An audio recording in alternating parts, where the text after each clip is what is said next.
حجاب. پلار و خپلې لور ته درس ورکوم. کله چې د حجاب موضوع راغلم، پلار یې کتاب بند کړ او خپلې لور ته یې وویل ته لاړه شه، هغه ما چې کومې کیلې راوړې دي هغه کیلې راوړه.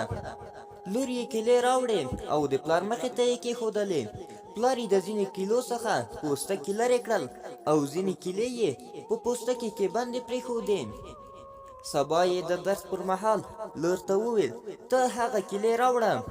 لور یې کیلې راوړې چې ویې کتلې، هغه کیلې چې پوستکي یې لرې وو ورستې او مچان پرې راټول شوي وو، او هغه کیلې چې پوستکي کې بندې وې هماغسې روغې وې.